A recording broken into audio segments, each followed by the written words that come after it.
Okay. What's happening, family? Y'all moving, still moving? I don't know if this is going to be longer or not. I don't know. This is going to be black, male, and female unity and division. I realize that at some point,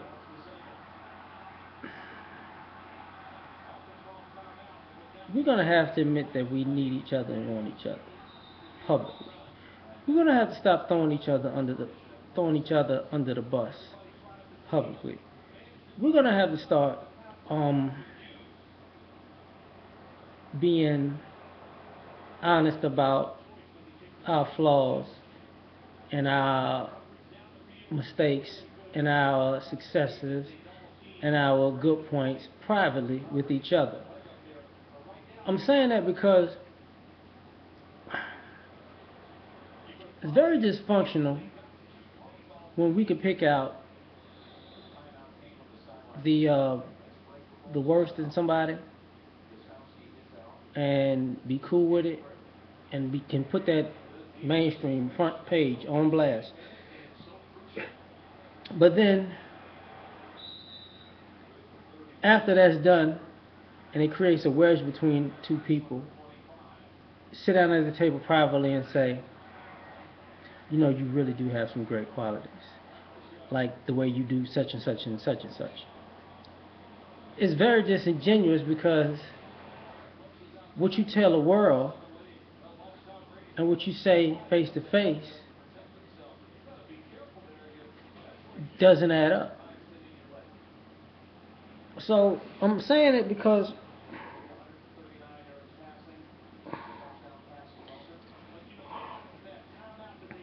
I love black women. You're beautiful. Yeah, you have some flaws. The thing is, what is the payoff? Like, if I just down black women all the time, what would be the payoff for me?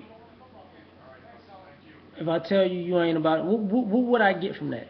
Probably nothing. But if I told you how great you were all the time,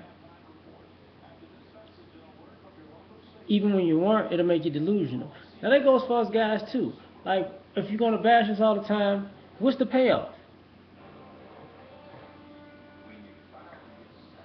Because, and on the flip side, um, if you're gonna say you down, when you gonna show it? Because if we have so much, and I understand love-hate relationships, they're topsy-turvy, you know, they're emotional roller coasters, but we're gonna need some kind of consistency in something. So the question is,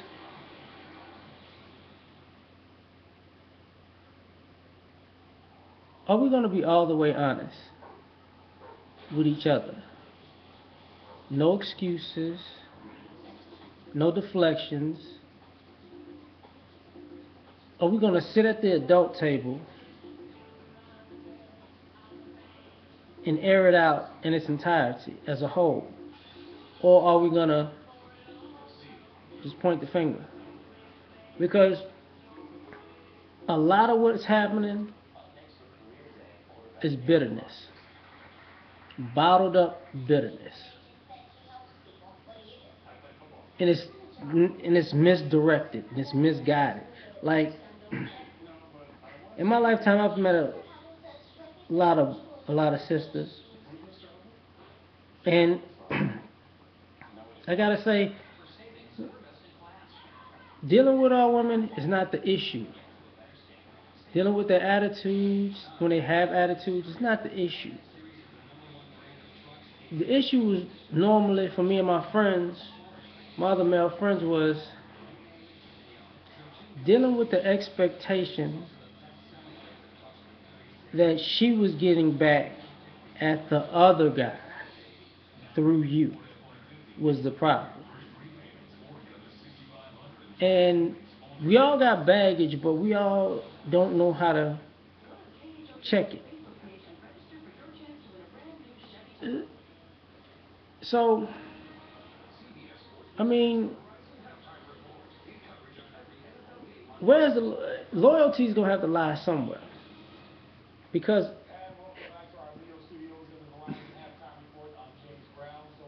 it's a two-way street. Like as a man, it's hard to provide for a woman who who publicly says she doesn't like you and her actions seem to try to tear you down. It's hard to build a family or legacy with that because in the end, it's not about family and legacy. It's about who wins in the end when nobody wins. Because if we get together and we're supposed to build a family, and our egos, emotions, idiosyncrasies, and bitterness drive a wedge between us, who picks up the pieces? Because we're creating generations of children who have to pick up the pieces for adults instead of adults paving the way for children.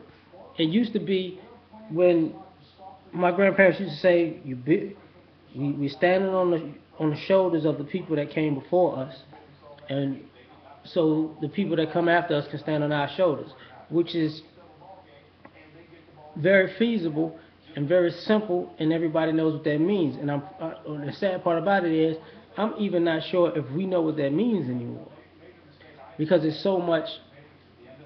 He did this, she did that. Well,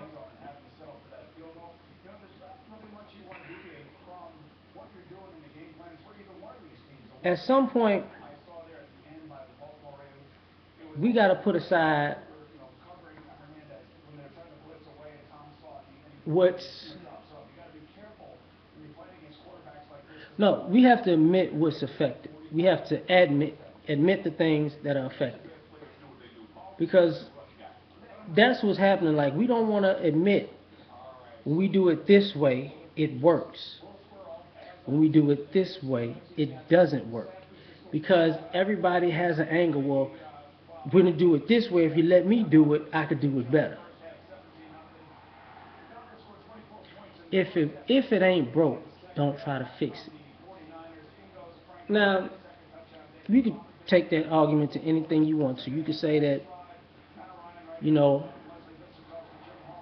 guys walking out on their families don't work.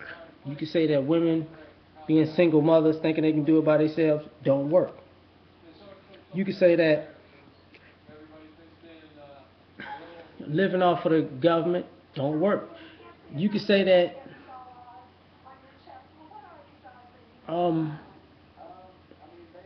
being frivolous spenders or not creating a pipeline for generations to work on their own don't work. The question is, if we can say these things, what are we going to do about it? That's why I say I didn't know how long this blog was going to go, because I can see it's like 8 minutes now. And it sucks, because if we're not going to admit what works and what doesn't work, we're not trying to fix anything. You see, Martin Luther King marched and used the nonviolent movement because people bought into it, and because they saw when they bought into it, it worked. That's why people do it to this day, even though the premise of it is outdated, because the people that are marching now really don't buy into it. They're just going with the old motion. They're not invested like other people were invested back in the 60s. The Black Panther Party movement, it worked. The government had to come through to break that up. And then at the same token, the same U.S. government took credit for a lot of the shit that they started. The Black Wall Street worked. But once again, government and terrorist intervention. So what I'm saying is, even when we got to admit that if we do things that work, we still got to admit the fact that if we do something that works, 9 times out of 10, our own government's going to get involved to break it up because they don't want it to work. And divide and conquer will come into play. So if that's known, if that's the history, if that's what is, and that's what we could tell is what's gonna be, why keep succumbing to it? Because you can't get ahead alone. You can't get ahead and be ahead alone. I'm gonna tell you one thing before I go.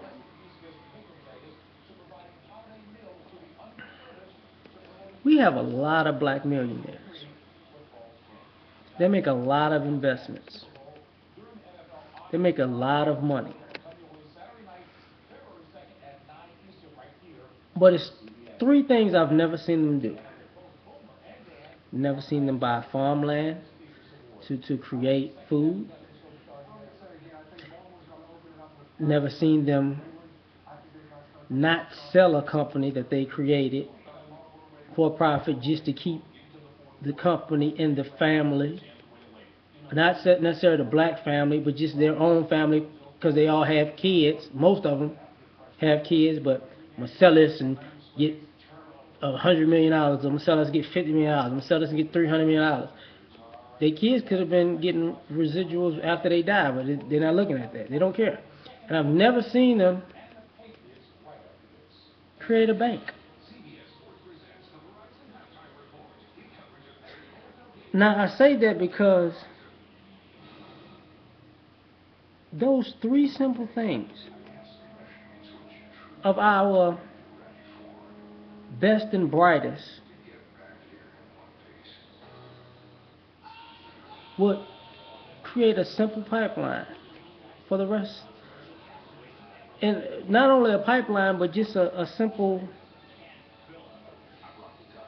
new ideal of what we are capable of doing. But no, we're living a one life, and we're turning our kids into like Paris Hilton. I'm doing this, I got this is all me, this is all mine, I got mine. Now you start from scratch, child, and get yours. Why? And us as middle class people, you know what I haven't seen from us? I rarely see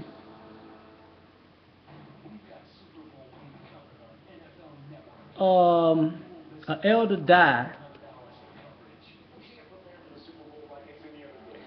and the children keep the property, and if they don't want to stay there, rent it out and split the profits if it's more than one sibling. Never seen that. If we did that, that would mean if I pay this house off, my son, when I die, takes control of this house, keeps it up, rents it off for the rest of his life. He works, buys his own house, at the same token gets residuals from this house by renting it out, pays off his house, has this house pays off his own house, has this house in his name, or if times went hard, fell back and have to move back in this house, then doesn't have to pay any bills. But hope if things go well, gets his own place, then we don't run out of. You can run out of money. This country can run out of money. This country can run out of. Well, okay. Basically, I'm not gonna get into all that. Basically, the one thing that we can't reproduce on this earth is more land. Why keep giving it up? Because if you're gonna pay for it, you might as well keep it. Because 9 times out of 10, you're not selling it for what was paid for it. Because 9 times out of 10, if you buy a house or anything, the interest on it, if you can't pay for it cash, they're gonna try to put you with interest, and it's gonna be somewhere between 2 to 3 times the amount of the house if you go on for 20 to 30 years. So your best bet to pay that sucker off fast, as fast as you can, overpay it. So we have to do some things, man. And use common sense things. A nice car can get you somewhere to look nice. But would you rather have a nice car in an apartment or okay car in a garage. See what I'm saying? And for the poor, you gotta stop thinking that things, expensive bullshit makes us look like we got something. Nobody's buying, anybody buying a bunch of $200 tennis shoes to walk around in. That don't make no sense. Nobody's buying you walking around with jewelry on and an empty wallet or purse. Nobody's buying that. That's ridiculous. Save your money for what you can use it for. That's it, man. I'm getting out of here, man, because I'm taking too long. Sorry if I took too long, man. I hope you was able to watch. Peace.